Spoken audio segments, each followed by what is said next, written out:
Hi అండి అందరికీ అశ్విని కింకార ఛానల్కి స్వాగతం అండి. అందరికీ నమస్కారం అండి. శ్రీరామనవమికి అందరికీ శుభాకాంక్షలు అండి. ఇంట్లో అయితే మా వారు మా పిల్లలు పూజ చేసేసుకొని మా ఊరు రామాలయంకి అయితే వెళ్ళారండి. రామాలయంలో మాకు కళ్యాణం అనేది చేస్తారు సీతారాముల వారికి. మీ ఊర్లో ఎలా చేశారో మా ఊర్లో ఎలా అనేది చూద్దామండి. ఎందుకంటే నేను వెళ్ళి చూడలేదు కాబట్టి మీతో పాటు నేను కూడా చూసి ఆనందిస్తానండి. అలా నాతో పాటుగా మీరుగా చూసి ఆనందించండి. అయితే మాకైతే మంచి రోజు చూసి పందిరనేది వేస్తారండి. తాటాకుల పందిరే వేస్తారు గుడి ముందల. ఇక అలా వచ్చిన వాళ్ళందరూ కూర్చుంటాకి సెట్టింగ్ అనేది వేసేసేస్తారండి. మండపం కూడా గుడి ముందలే కడతారండి. అయితే మట్టికి మా రాముల వారి కళ్యాణం మట్టికి చాలా అంగరంగ వైభవంగా బాగా జరిగిందంటండి. అది చూస్తాకి మటుకు కళ్ళు చాలవు. ఎందుకంటే అంత స్వామి అంత అలంకారంలో చాలా అంత చక్కగా బాగున్నారండి. ఇదిగండి గర్భాలయంలో ఉన్న వినాయకుడు, ఆంజనేయ స్వామి, సీతారామ, లక్ష్మణ, ఆంజనేయ స్వామితో ఆ రాముల వారు కొలువైతుడు ఉంటారు కదండి. ఇదిగోండి మా రామయ్య తండ్రి, అలంగార సీతమ్మ తల్లి, పెళ్లి కూతురు పెళ్లి కొడుకు అయ్యి కళ్యాణంకి సిద్ధంగా వెళ్తున్నారండి. కళ్యాణం పీటలు ఎక్కుతున్నారండి. మా రామయ్య తండ్రి, సీతమ్మ తల్లి కళ్యాణం పీటలో ఎక్కుతున్నారండి కళ్యాణంకి. ఇదిగోండి ఇటు మాకు చెరువునే కదా, మాకు ఇక్కడ వాతావరణం కూడా చాలా బాగుండేది కూల్గా. ఎందుకంటే చల్లటి గాలి తోలింది. ఆయన అక్కడ వచ్చిన వాళ్ళకి ఇబ్బంది లేకుండా ఫ్యాన్లు పెట్టారంట. అలాగే వచ్చిన వాళ్ళకి దాహం దాహం వేయకుండా మజ్జిగలు అవన్నీ ఇచ్చారంట అండి. అవి 7 స్వామి నేను రాలేదండి, నాకు ఎక్స్ట్రా ప్రసాదాలు కూడా పంపించండి. ఆ ప్రసాదాలు ఎంత లాస్ట్లో కూడా చూద్దరు కానీ మీరు. అయితే మనకి రాముల వారికి కళ్యాణం చేస్తానికి పీటల మీద కూర్చోవాలి కదండి. ఆ పీటల మీద కూర్చుంది ఎవరంటే గుడి తరపున ధర్మకర్తలు అని ఉంటారు కదండి. ఆ ధర్మకర్తలో ఇంకొకళ్ళు కూర్చున్నారండి. వాళ్ళు ఎవరో కాదు, వాళ్ళు మా బాబాయి మా పిన్నోళ్ళే కూర్చొని కళ్యాణం అయితే చేశారండి. చాలా బాగా చేశారు, చాలా బాగుంది. ఎందుకంటే రాముల వారికి అసలు 7 డెకరేషన్ కూడా చాలా బాగున్నది. అలంకరణ కానీ డెకరేషన్ కానీ వచ్చిన వాళ్ళందరికీ ఇబ్బంది లేకుండా ఆ ఫ్యాన్లు పెట్టి మజ్జిగలు ఇచ్చారంట. చాలా చాలా సంతోషంగా కళ్యాణం మటుకు బాగా జరిగిందంటండి. ఇంకా మా రాముల వారి కళ్యాణం అయితే ఇలా బాగా జరుగుతుందండి. కళ్యాణంకి అన్నీ సిద్ధం చేస్తున్నారు. అయితే కొన్ని ఊళ్ళో మామూలుగా వడపప్పు అనేది మామూలు గుట్టుగా పెడతారు. మా ఊర్లో అయితే అట్ట కాదండి. ఫస్ట్ నుంచి ఎలా అంటే మామిడి తురుము, ఉప్పు, కారం వేసి వడపప్పు పెడతారండి. నాకు పెళ్ళైన కొత్తలో అలా పెట్టగల నేనేం చేశానంటే, మాకు ఇంటికాడైతే పెళ్లి కాక ముందర మామూలు ఉట్టివి పెట్టేవాళ్ళు. దాంట్లో బెల్లం వేసుకొని తినేవాళ్ళమి. ఈ పెట్టంగానే నోట్లో పోసుకున్నది తినంగానే పుల్లగా మంటగా పప్పుగా తగిలింది. ఏంది ఇలా పెట్టారంటే, ఈ ఊర్లో సిద్ధాంతం ఏంటి, ఈ ఊర్లో ఇట్లా పెడతారని చెప్పారు. మా ఊర్లో అనువాయితీ మటుకు అదండి. ఫస్ట్ నుంచి మటుకు అలా పెడతారు. కానీ చాలా బాగుండిద్దండి. ప్రసాదం కూడా తింటుంటే చాలా టేస్ట్‌గా ఉండిద్ది. అబ్బాయి ఈ పూజ సేవల్లో అబ్బాయి కూడా చేశాడు. కాకపోతే ఈడు పడతానికి కుదరదు కాబట్టి ఇక ఆయన సేవ అయిపోయినాక ఇంక చేసేవాళ్ళని అలా తీసాడండి. వడపప్పు కూడా వడగట్టేసేస్తారు నీరుగా లేకుండా. పానకం కూడా చాలా కలుపుతారండి. వచ్చిన వాళ్ళందరికీ ఇవ్వాలి కదా. ఇప్పుడు ఇంకా ఈ కళ్యాణం ఎలా జరుగుతుందో నాతో పాటు మీరు కూడా చూసి ఆనందించండి. ఈ కళ్యాణం ఎట్లా జరుగుతుందో మనం చూద్దామండి. ఇక అబ్బాయి అమ్మాయి గుడికి వెళ్ళారు కదా, స్వామివారికి కొబ్బరికాయ కొట్టారు. ఆ ప్రసాదం అమ్మాయి చూపిస్తుంది. సరే అండి, మనం కళ్యాణం అయితే చూద్దామండి. మొత్తం కళ్యాణం అంతా చూసి మనం ఆనందిద్దాము, సంతోషపడదాం.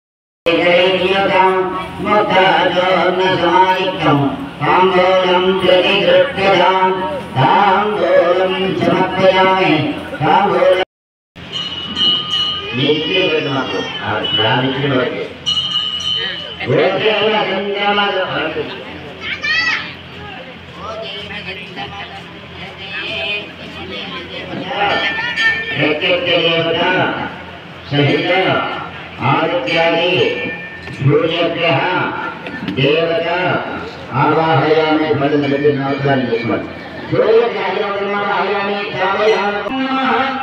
అన్నాయై నమస్తే కౌశంభాయై నమో నమః నాకమలహస్తాయై శ్రీవాసవ్యే నమో నమః జయాయ చంద్రరూపాయ చండికాయై నమో నమః శాంతి మహానాదేవి శ్రీవాసవ్యే నమో నమః.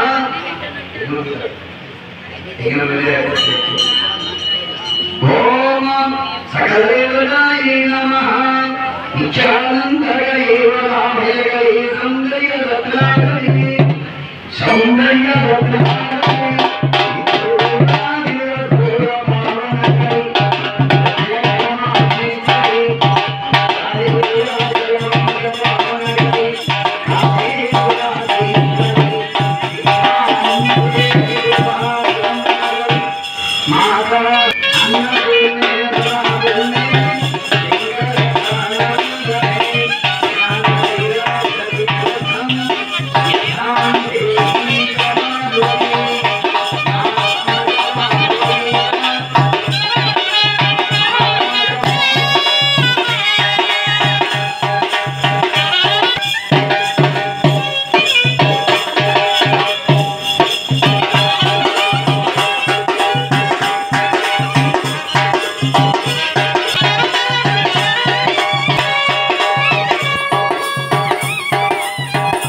బాలికల్ని ఆ బాలికల్ని అక్కడ చెప్పిన అవసరాలు చూసుకోండి. దేవుడి మీద మాత్రం నేను మాట్లాడు అందరూ అందరూ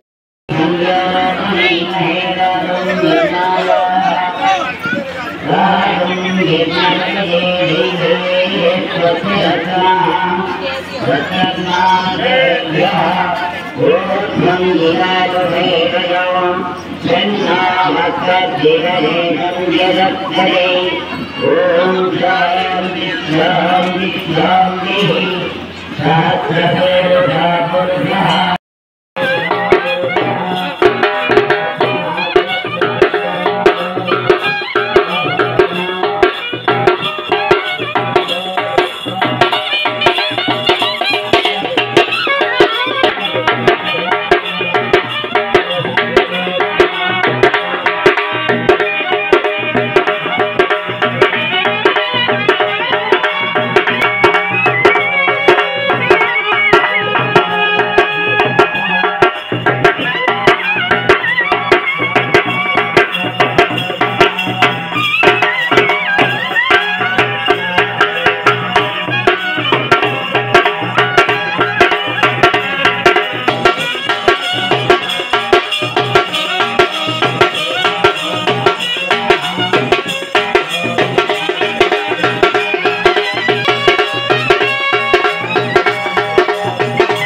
ఇదిగోండి చూశారు కదండి, కళ్యాణం మటుకి చాలా బాగా జరిగిందండి. చాలా సంతోషం అనిపించింది నాకైతే. మీకైతే ఎలా అనిపించిందో నాకు తెలియపరచండి.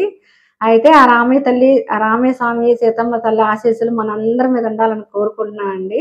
ఆ రామయ్య ప్రసాదం పంపించారు చేసండి. ఈ సంవత్సరం చక్కెర పొంగలి, పులిహోర కూడా ఎక్స్ట్రా పెట్టారంటండి. నాకైతే చాలా ఆనందంగా అనిపించింది. ఆ స్వామి ఆశీస్సులు, అమ్మ ఆశీస్సులు మన మీద ఎప్పుడు ఉండాలని కోరుకుంటున్నాం. సీతారాముల కళ్యాణం అయితే చాలా చక్కగా చూడముచ్చటగా అంగరంగ వైభవంగా జరిగింది. సో ఫైనల్గా మేము ప్రసాదాలు ఇస్తారు కదా, ఈసారి ప్రసాదాలు 2 ఐటమ్స్ యాడ్ అయినాయి ఫ్రెండ్స్. పులిహోర, చక్కెర పొంగలి అండ్ వడపప్పు అండ్ పానకం ఫ్రెండ్స్. మేము పానకం బాటిల్లో తెచ్చుకుంటాం తెలుసా, పానకం వడపప్పు తెచ్చుకుంటాం. అండ్ ఇవి కళ్యాణ అక్షంతలు, రాముల వారి కళ్యాణం అయిపోయినాక అక్షంతలు అడిగితే ఇస్తారండి. సో అందుకని అక్షంతలు తీసుకున్నాం. సో టోటల్లీ ఈరోజు మా శ్రీరామనవమి పండుగ మేము ఇలా ఎంత బాగా జరుపుకున్నాం. మీరు కూడా ఎలా జరుపుకున్నా నాకు కామెంట్ సెక్షన్లో తెలియజేయండి ఫ్రెండ్స్. సో అందరికీ వన్స్ అగైన్ శ్రీరామనవమి శుభాకాంక్షలు. శ్రీరాముల వారి ఆశీస్సులు అందరి మీద ఎల్లవేళ ఎప్పుడు ఆయన చల్లని దీవెనలు ఉండాలని కోరుకుంటున్నాం ఫ్రెండ్స్.